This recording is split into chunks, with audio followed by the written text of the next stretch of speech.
tal? ¿Cómo les va? Buenas noches. 23:03 en la República Argentina. Arrancamos con nuestro programa en vivo, Cuestión de Fondo, hasta las 0:30. Agradecemos la presencia del otro lado del televisor y que no se nos vaya nadie con Susana Jiménez, me imagino, ¿no? Bueno, arrancamos, digamos, ya estamos en una semana o unos días difíciles, ¿no? Sigue la crisis económica con un dólar a 30,78, la inflación 3,1 en julio y 19,6 en el año. Pero a la vez tenemos todo un tema de los empresarios arrepentidos, como nunca sucedió en la historia judicial. Uno ve lo que va pasando y no deja de sorprenderse que van cayendo los naipes, digamos, con la cara de los empresarios contando los hechos de corrupción que se han venido contando en los últimos 12, 14 años y que con esto le dieron una firmeza muy, muy fuerte. Uno puede estar de acuerdo, ¿no?, con Bonadío, con Stornelli. El tema es que ya está fuera, yo creo que está fuera, digamos, de opinión los magistrados que tendrán que hacerse cargo de su historia también. Los propios cuadernos, porque ahora los empresarios están hablando. O sea, está pasando lo que no pasó nunca. Del 83 a esta parte nunca pasó algo así. Y no sé, calculo que para atrás tampoco. La pregunta es, ¿no hay arrepentidos en Entre Ríos? Y lamentablemente no. Hasta ahora no. Uno dice, ¿y por qué? No pasó nada acá. No hay gente que conoce. ¿Qué pasa? ¿Tienen miedo? Nadie vio nada, nadie escuchó nada, nadie tiene nada para aportar, digamos, a la justicia, al periodismo. Nadie tiene nada para decir. ¿Qué pasa? ¿Tanto temor tienen? Y la justicia podría realmente tomar nota de lo que sucede, ¿no? La justicia provincial, de lo que sucede en el país y en Capital Federal. Y ajustar un poco más sus investigaciones, no estar todo el tiempo pendiente de los planteos de los abogados defensores de los corruptos, que parece que marcan la cancha, ¿no? O acordando estrategias, digamos, a ver, un tiempito más, un poquito más allá. Esperemos que ahora, cuando el juicio a Juan José Canosa, que arranca el 25 de agosto, se empiecen a despejar algunas cosas, ¿no?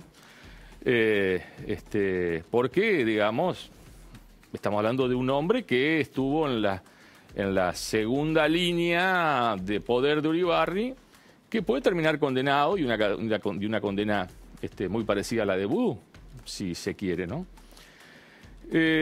Hoy seguiremos con el tema de las inversiones de Mauro Uribarri, ¿no? Que lo denunciábamos la semana pasada, no nos rectificamos de nada. Mauro Uribarri es un joven corrupto, millonario precoz, que debe demostrar lo contrario a lo que denunciamos ante la justicia, digamos, y no por el Facebook, como hizo, digamos, sino responder algo de lo denunciado, digamos. O sea, si vos fuiste ministro de gobierno, fuiste funcionario, andá y presentá un escrito ante la justicia y decís, acá lo que denunciaron es mentira por esto y por esto y por esto. ¿Qué se ponen a escribir en el Facebook? Digamos, o sea, como diciendo, yo estoy más allá de todo, ¿qué me importa?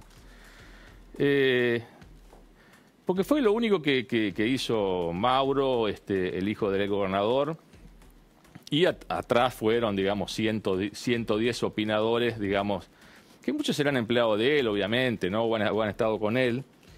Yo les pido a esa gente, digamos, ¿no?, que uno les respeta, digo, más allá de las barbaridades que dijeron, porque me dijeron de todo, digamos, o sea, yo soy un laburante, señores, yo laburo de los 11 años, y seguiré haciendo, porque es lo único que me enseñaron mis padres.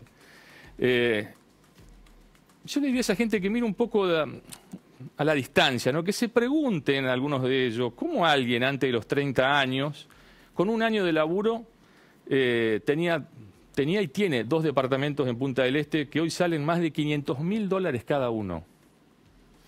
¿Cómo hizo? O sea, yo quiero que se empiecen que se pregunten cosas. No. Que se pregunten cosas. ¿Ustedes se creen que nosotros nos vamos a mandar así, sin documentación, sin chequear la información? Por eso sería interesante de que se lo pregunten. Que se lo pregunten, a ver. antes de decir las barbaridades que dijeron, a ver, Juli, si ponemos un chiquitito, porque dijeron barbaridades, digamos, que se hagan alguna pregunta, digamos, o sea, che, Mauro tenía 28 años, es verdad, tenía 28 años cuando compró estos 2 departamentos, más un departamento en Paraná, de que entregó 2 millones de pesos, no hacía ni un año que laburaba, digamos, o sea, ¿cómo el tema? Nadie se pregunta eso, digamos, o sea, todos salen a putear y decir barbaridades. ¿Nadie se hace esa pregunta? Bueno, este va a ser uno de los temas que vamos a tratar hoy, porque Luciano Garro estuvo 3 días trabajando en Punta del Este, 3 días. Y ya vamos a hablar más adelante en el programa, porque es uno de los temas de fondo de nuestro espacio de hoy. Más allá de las advertencias que vienen llegando, que han llegado en estos días, nosotros vamos a seguir laburando, estamos convencidos de lo que hacemos y así seguiremos. No lo duden, digamos, ¿no? Bueno, hoy estuvo casi fugazmente la ministra Patricia Bullrich, vino al encuentro de las mujeres juezas que arrancó hoy en Paraná, creo que sigue hasta el viernes, me parece. A ver qué dijo, porque le preguntaron específicamente sobre Sergio Barisco. Yo espero de corazón que el intendente Barisco salga libre de culpa y cargo, pero en este momento está entre paréntesis porque implica para nuestro gobierno, que está dando una lucha frontal contra el narcotráfico, un problema. Bien, hoy respecto de la causa Barisco, fue la audiencia de la Cámara Federal de Apelaciones, tiene 10 días para resolver los planteos de la defensa en cuanto a el procesamiento dictado por el juez Leandro Ríos y también la situación de cada uno de los imputados, ¿no? Bien, nos metemos en un programa que va a estar movidito. Títulos, Anto. Urribarristas enriquecidos. Hoy en Cuestión de Fondo recorremos el edificio de Punta del Este, donde Mauro Urribarri se compró 2 lujosos departamentos por más de $500.000. Además, los otros exfuncionarios del urribarrismo que también apostaron en invertir en la ciudad uruguaya. Contaminados.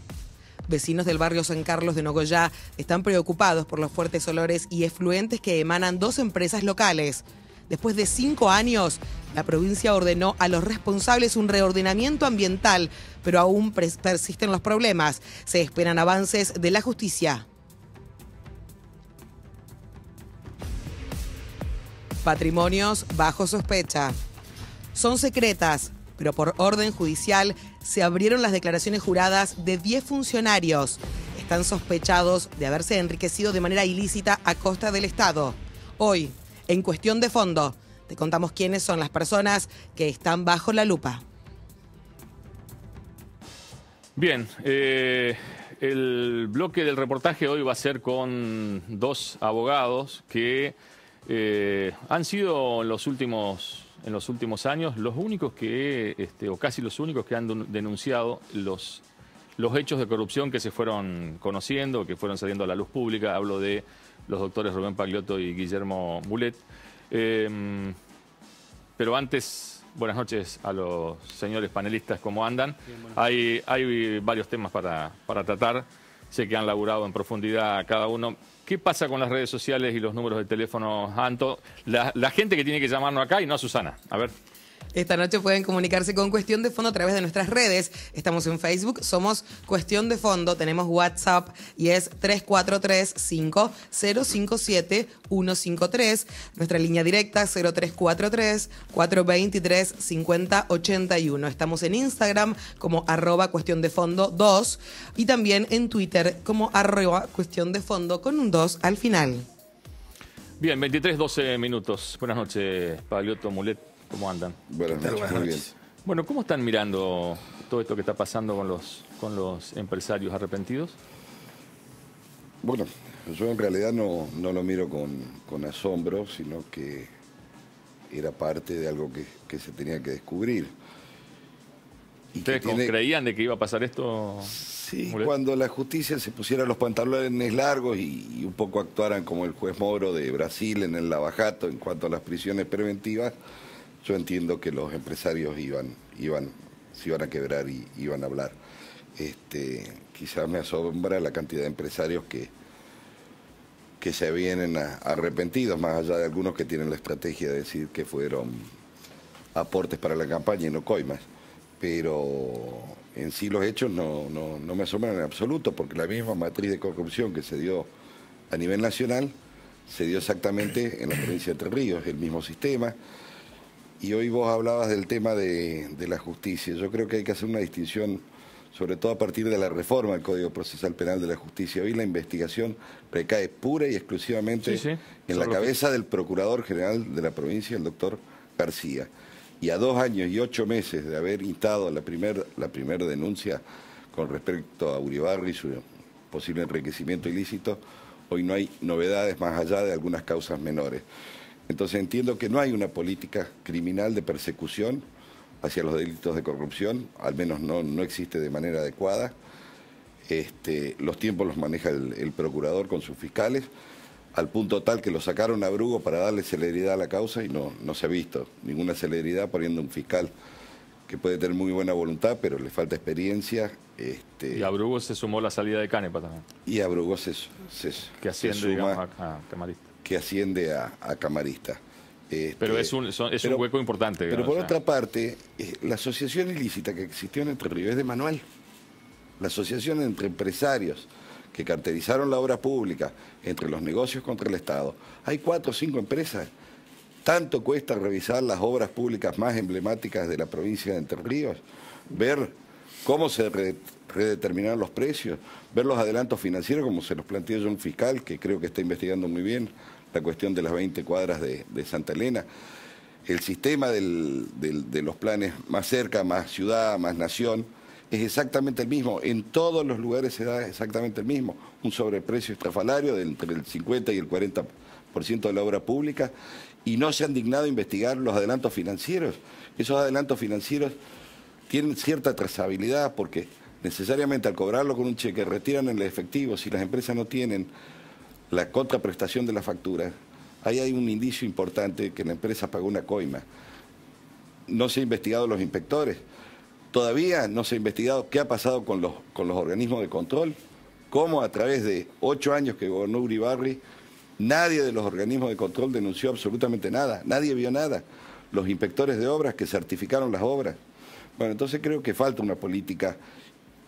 Quiero pensar que falta una política por ineptitud y no por propia voluntad del procurador. Pero, le reitero, a 2 años y 8 meses de la denuncia por enriquecimiento ilícito de Uribarri, estamos en veremos con respecto a eso. Creo que no es tan complicado, si bien tiene cierto grado de complejidad investigar un patrimonio, la vida de una persona a través de su desarrollo económico, pero no al punto tal de este parate. Lo mismo sucede con la causa de Allende por enriquecimiento ilícito, ni hablar de las cosechadoras, aquella denuncia que hice 2 años antes de que dejaran el gobierno Cristina Kirchner y Uribarri, que aún están medidas previas, luego de la indagatoria, ni siquiera están procesados los empresarios ni el exministro de Producción. Entonces entiendo que, bueno, acá, alguna vez yo lo dije, ven el pájaro arriba del elefante, pero no ven el elefante. ¿Tan difícil, tan complejo es para la justicia investigar corrupción, Paluto? No, como dijo... Ratifico lo que dijo Guillermo, no hay voluntad y además... ¿Hay estructura suficiente? Bueno, primero no hay una política criminal direccionada a delitos de corrupción. O sea, está faltando lo que ordena la Constitución. Sí, pero la Fiscalía de una cosa es un órgano y otra cosa es una política criminal. Falta política criminal y falta cumplir la clara manda constitucional del artículo 208 de la Constitución reformada, que claramente establece que se deberá crear en el ámbito del Ministerio Público Fiscal una Fiscalía Anticorrupción es decir, una fiscalía especializada en investigar y perseguir delitos de corrupción, dotada de un cuerpo pericial, es decir, de recursos humanos y recursos materiales, como son los recursos tecnológicos, como para estar a la altura de las circunstancias, porque mientras nuestros fiscales y jueces deambulan o, digamos, recorren la instrucción o la investigación en carreta, la criminalidad compleja anda en Fórmula 1. Es decir, con esto quiero poner en valor y graficar el desfasaje que hay entre los medios con los que cuenta el poder, sobre todo los grupos organizados de poder, que son de donde sale fundamentalmente la corrupción administrativa, y concretamente el poder judicial. Pero bueno, en definitiva a mí me da la impresión que, como dice Guillermo, hay un manejo del timing político muy claro. Esto yo lo he dicho siempre, lo hemos dicho siempre, pero esto no tiene que ver con una crítica a la persona del doctor Jorge García. Jorge García es una persona sumamente formada, es una persona que tiene mucha experiencia, pero de la misma manera que tiene mucha formación y mucha experiencia, tiene, digamos, poca voluntad y poca vocación investigativa. Y nos da la impresión con Guillermo que si este último tiempo se ha acelerado y uno ve que hay un poco, como que se ha puesto manos a la obra en la faena investigativa, más que nada es por la voluntad, y esto hay que destacarlo, de jóvenes y abnegados fiscales, que los hay en toda la provincia. Destacamos, por ejemplo, el caso de este joven fiscal de Concordia, el doctor Arias, que llevó a buen término el tema de los terrenos de Puerto Yeruá, o la fiscal Benedetti, una joven fiscal, Nadia Benedetti, de Villaguay, que cuando presentamos con el arquitecto Uriona denuncias por la corrupción en el Programa Federal de Viviendas, no tuvo ningún empacho esa joven de fiscal de a los pocos días ya citarlo a Julio De Vido, a José Francisco López, a Germán Nivelo, que es un personaje poco conocido, pero era el que se encargó de firmar y de llevar adelante toda la empresa criminal de los planes de vivienda a lo largo y a lo ancho del país. Denunciamos a Daniel Irigoyen y denunciamos, por supuesto, al exintendente Fuerte. Doy el ejemplo de estos fiscales, doy el ejemplo de Brugo, de Canepa, de Malvacio, de Aramberri, de la fiscal Patricia Yedro, y también destaco fundamentalmente la labor que lleva adelante, para no hablar solamente de la provincia, un joven fiscal y un nuevo fiscal como es el doctor García Escalada, quien me ha convocado y lo ha convocado a Guillermo por algo que vos conocés, Daniel, porque fue a partir de una publicación tuya que nosotros emprendimos una segunda investigación a nivel de abogados y finalmente la concluimos con una denuncia, que es lo que tiene que ver con la vergonzosa y diría casi inédita maniobra de corrupción que consistió en emplazar una mesa de dinero, una financiera, en el Senado de la provincia. Y que comandaban Mauro Uribarri y Juan Pablo Aguilera. Que comandaban Aguilera, Uribarri y algunos otros jóvenes funcionarios de aquel gobierno que se fue en el 2015, que tuvieron como notas distintivas el haber amasado fortunas en muy corto tiempo y en haber hecho una carrera meteórica sin ningún mérito. Ustedes en su momento hicieron la denuncia por lo de Pietroboni ante el juez federal Ceró. Entiendo que ese expediente fue girado a Rafecas, entiendo, pero no se conoce mucho cuál ha sido su destino y cuánto se ha avanzado, digamos, ¿no? Pero eso fue una especie de síntesis de lo que pasaba acá en la provincia. Mirá, en el 2016 el 3 de junio de 2016, en el programa de un colega de ustedes, Hugo Barreto, FM 9 de Concepción del Uruguay, accede Víctor Pietroboni, quien en vida era Víctor Antonio Pietroboni, a una entrevista. Yo siempre digo... Ya estaba muy enfermo. Ya estaba enfermo. Fíjense ustedes que la entrevista es el día 3, la denuncia la hacemos con Guillermo el 16, es decir, 13 días después de la entrevista, y Víctor Pietroboni fallece el 30 de junio. Allí Pietroboni, con lujo de detalles, con pelos y señales, describe cómo es el mecanismo, cómo opera la corrupción sistémica en el ámbito de la obra pública, y da tres cuestiones muy claras. Habla del sobreprecio, habla del retorno y habla claramente de la cartelización. Y le agrega un cuarto elemento. No se queda en una descripción metodológica. Dice, a mí me llamaba López, a mí me llamaba a veces Debido, y siempre invocando a la señora presidente de entonces, Cristina Fernández de Kirchner, me hacían saber que no me presenten tal obra porque esa obra ya estaba digitada para fulano o normalmente para Báez. Incluso habló del sobreprecio y explicó cómo el sobreprecio fue una condición necesaria, dice él, en una forma elíptica y no muy sincera, una condición del mercado. Lo que sí tuvo razón Víctor Pietroboni cuando dijo, necesitábamos acudir al sobreprecio porque lo que nos pedían de coima, de retorno, era lo mismo que nosotros teníamos planteado como posibilidad teórica de rentabilidad. Entonces, para no erosionar la rentabilidad, echábamos mano al sobreprecio, es decir, una obra de 100 millones terminaba costando 115. Por eso, mito absoluto de los empresarios arrepentidos, porque han mentido también, es decir, han dicho medias verdades. Es mentira que todo era para las campañas políticas. Segunda mentira, jamás salió el dinero de sus bolsillos. Siempre el dinero era del Estado. Ese sobreprecio, ese plusvalor, ese 15% también era del Estado. Entonces fue ese un mito más que en estos días se ha hecho casi, que ha corrido como reguero de polvo.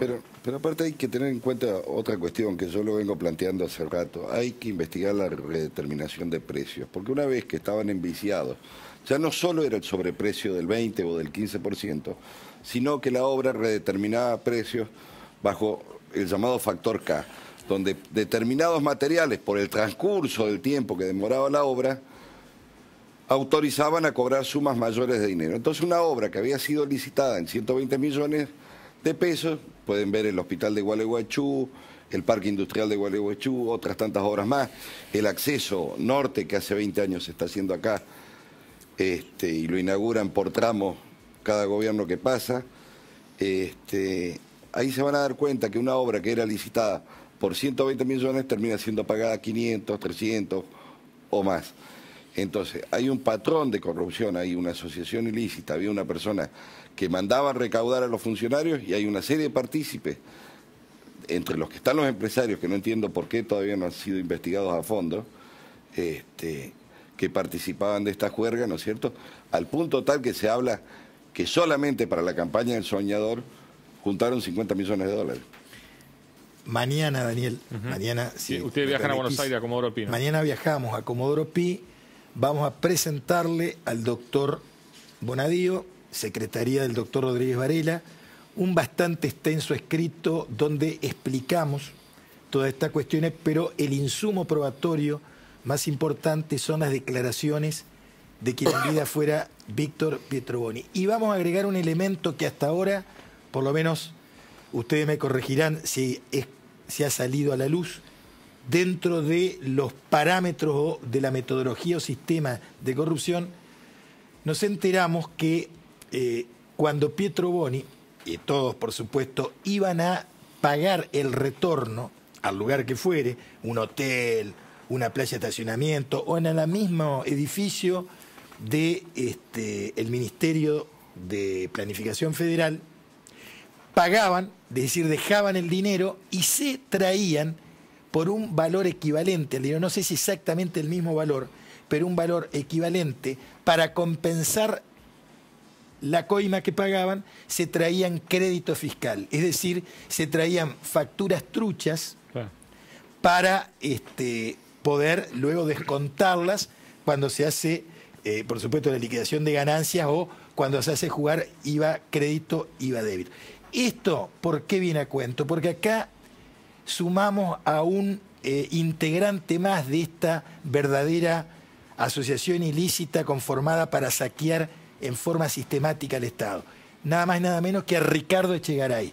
Ricardo Echegaray sabía de esto, fue con la aquiescencia de Echegaray, y además cuando los empresarios le planteaban, che, bueno, pero estamos entregando, estamos trabajando con facturas truchas, quédense tranquilos que cuando mandamos las inspecciones integrales tenemos un cuerpo de inspectores que le van a garantizar a ustedes absoluta cobertura, es decir, van a tener impunidad. Me quedan 2 minutos, así que les pido respuesta breve.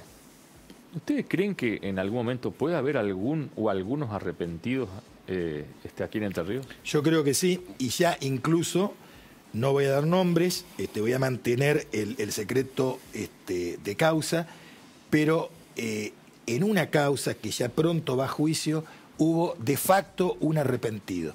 Por ahora digo de facto porque se arregla en forma, digamos, no convencional, pero sí lícita, una pena menor, digamos, a cambio de facilitar cierta información que, por supuesto, llegue, primero que sea comprobable y comprobada, y llegue a niveles iguales o superiores del que está dando la información. Bustamante, sin ir más lejos. Bustamante es otro, y hoy, acá no existe... y hoy Víctor, presentó un proyecto en ese sentido.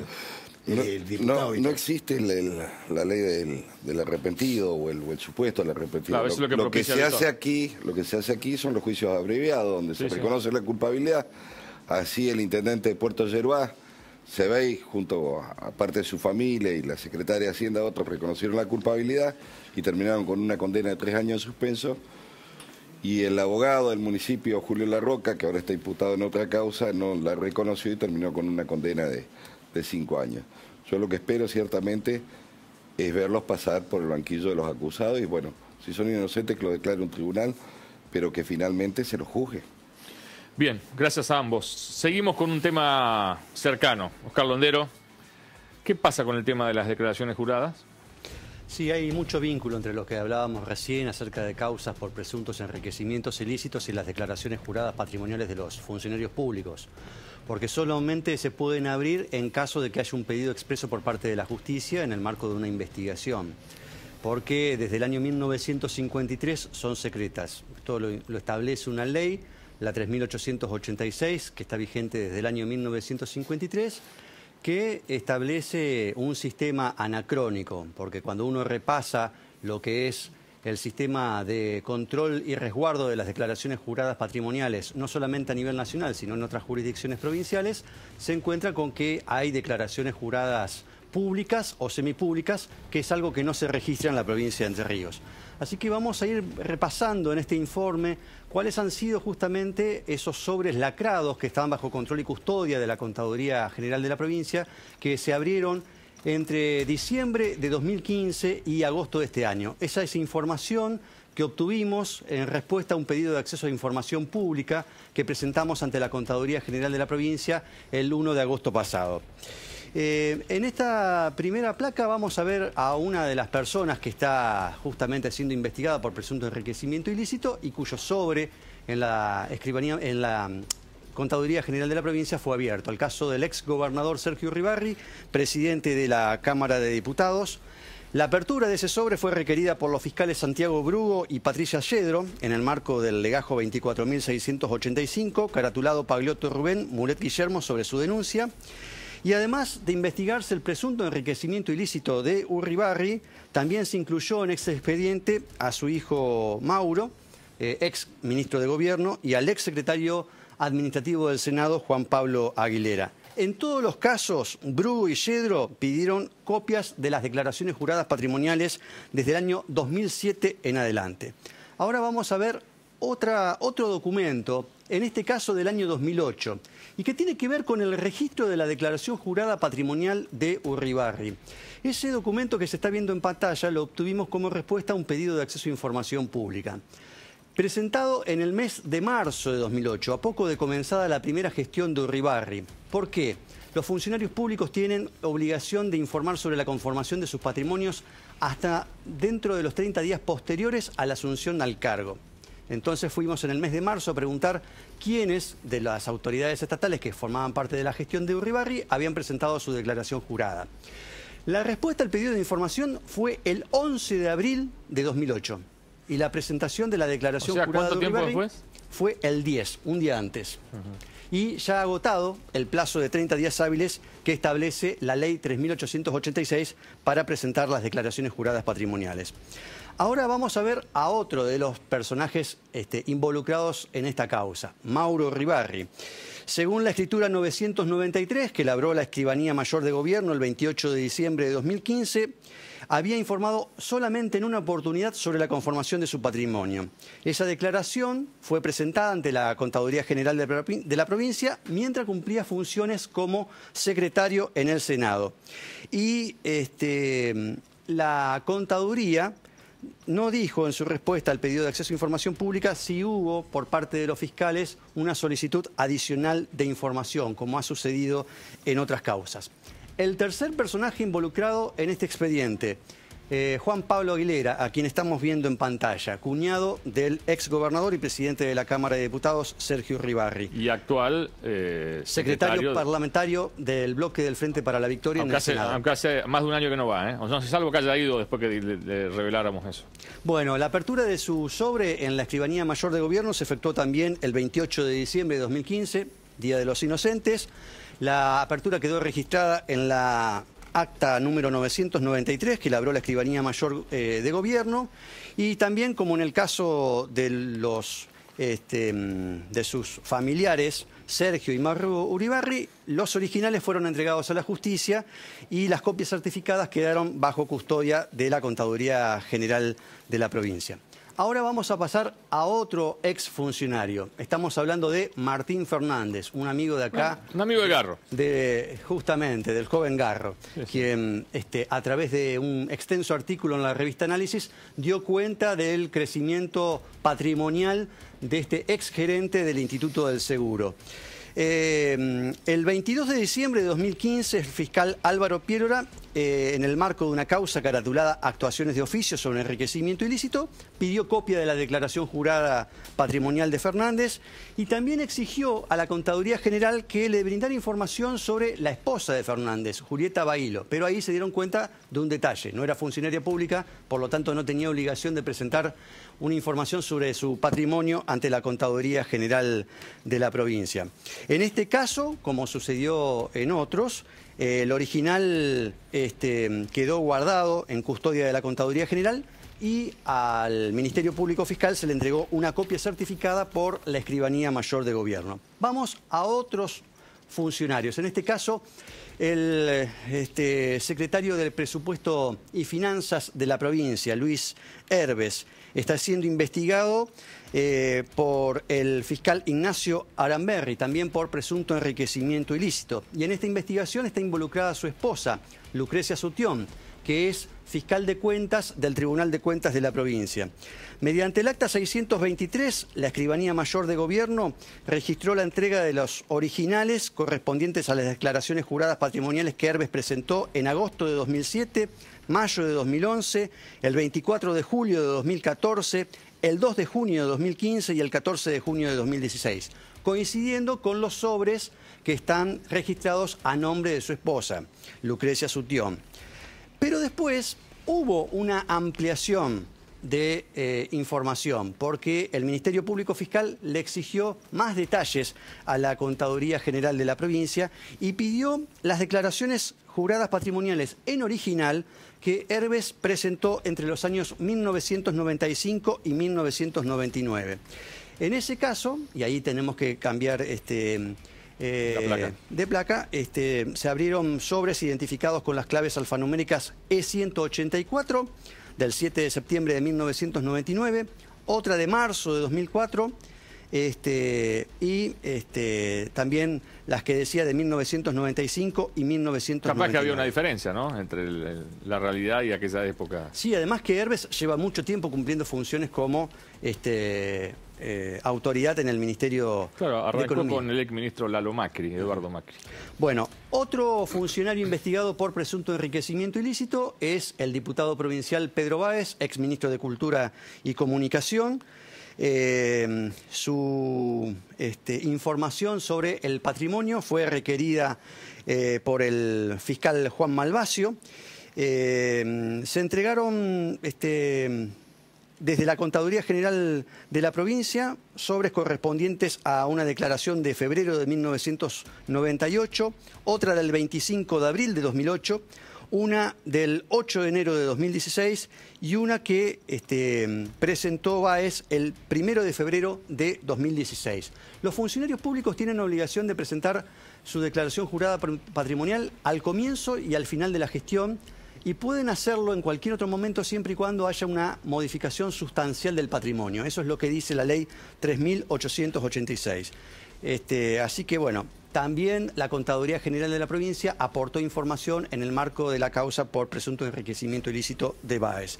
Vamos a otro funcionario que también se mencionó, exfuncionario que se mencionó en este programa, Juan José Canosa. Sus declaraciones juradas fueron pedidas por el fiscal Juan Malvasio en el marco de un expediente caratulado Quise Raimundo sobre su denuncia. Y se pidió de Canosa las declaraciones juradas patrimoniales que presentó ante la Contaduría General el 29 de diciembre de 2003 y el 20 de agosto de 2008. Primero como interventor de Líneas Aéreas de Entre Ríos y luego como titular de SIDECREER, el Sistema de Crédito de Entre Ríos, la tarjeta pública provincial. Así que bueno, ahora también sometido a una causa por presunto enriquecimiento ilícito. Y recordemos que es funcionario de la Cámara de Diputados. De la Cámara de Diputados. Sí, bueno, sí. Conexa a esta causa viene la del personaje que vamos a ver ahora, Nelio Calza, que actualmente Nelio Calza. cumple funciones como titular de la Compañía Entrerriana de Gas. ¿Cómo? Sí, Compañía Entrerriana de Gas. Mirá vos, yo Sí. no lo tenía en el radar. Bueno, Calza antecedió en el cargo de titular de SIDECREER a Canosa y en el marco de la investigación por contrataciones directas efectuadas por Canosa aparece también la sospecha de que también pudo haber irregularidades durante la gestión de Calza y es por eso que se investiga cómo está conformado su patrimonio. La información fue requerida desde el Ministerio Público Fiscal el 28 de diciembre de 2016 y se entregaron las declaraciones juradas de Calza que había entregado el 27 de septiembre de 2009 ante la Contaduría General de la provincia y otra el 14 de julio de 2016. Bueno, vamos en este caso a otro exfuncionario. Nos referimos a Domingo Daniel Rossi y a su esposa Patricia Díaz, que están también investigados por presunto enriquecimiento ilícito a partir de un artículo publicado por la revista Análisis, que daba cuenta de la aparición de una cuenta en Uruguay en el banco Scotiabank por $1.116.000. En este caso, la solicitud de información a la Contaduría General de la provincia la formuló el fiscal Álvaro Piélora y se entregó una copia que en verdad era la copia de una copia de la declaración jurada que Rossi había presentado en el año 1997. Y desde la Contaduría General de la provincia se advirtió que el sobre lacrado en el que estaba la declaración jurada inicial de Rossi ya había sido abierta por pedido de la justicia, en el marco de una causa anterior por enriquecimiento ilícito en el cual mereció una condena. Pero se encontraron con una sorpresa. No estaba la declaración jurada patrimonial de Díaz, que había sido diputada provincial. Una explicación es que Díaz la haya presentado ante la Dirección de Declaraciones Juradas Patrimoniales de la Cámara de Diputados, un organismo que fue creado en el 2008 cuando era presidente de ese cuerpo Jorge Busti. Sin embargo, como jamás en la gestión de Urribarri se respondió a un pedido de información pública sobre el listado de legisladores que cumplieron o no con esta obligación, es difícil saber si Díaz presentó su declaración jurada patrimonial ante la Cámara de Diputados. Y ahora vamos a ver el último caso. Juan Carlos Layana, ex director administrador de Vialidad Provincial. Fue denunciado por los gremialistas Oscar González y Héctor Fernández. La causa recayó en la fiscalía que conduce Patricia Yedro, y el 28 de junio pasado la Contaduría General de la provincia informó que no había declaración jurada patrimonial de La Llana presentada ante ese cuerpo, con lo cual la fiscalía tiene que buscar información sobre el patrimonio de La Llana por otros lares. Bien, gracias, Oscar. ¿Cómo andás, Juan? ¿Bien? ¿Cómo andás, ¿Es Daniel? verdad Buenas que noches. tuvo una oferta de la gente de Simona para incorporarse al plan? No, ¿no? Usted es mi representante. No, entendí que era Garro, digamos. O sea, Garro, usted... sí, Garro en eso se anota, se anota. No hay problema. Bueno, ¿me anticipa su temita brevemente? ¿Qué haría usted, o el que está del otro lado del televisor, si cuando va a abrir la canilla de su casa sale agua turbia con gusto y olor a gasoil? Vamos a hablar en relación a lo que pasan con las napas de agua en Nogoyá y con cómo se trata los residuos tóxicos de Bio Nogoyá y Glicofarma, dos plantas que están al límite del ejido urbano de la ciudad de nuestra provincia. Bien. 23:43, faltan 47 minutos tenemos todavía. No se olvide que después de la pausa Juan va a extenderse en esto y Garro le va a contar qué hizo en esos 3 días de Punta del Este, porque uno ve que vino más blanquito que cómo se fue, o sea que estuvo laburando. ¿De qué estuvo laburando? De la compra de inmuebles de los hombres del uribarrismo. Pausa.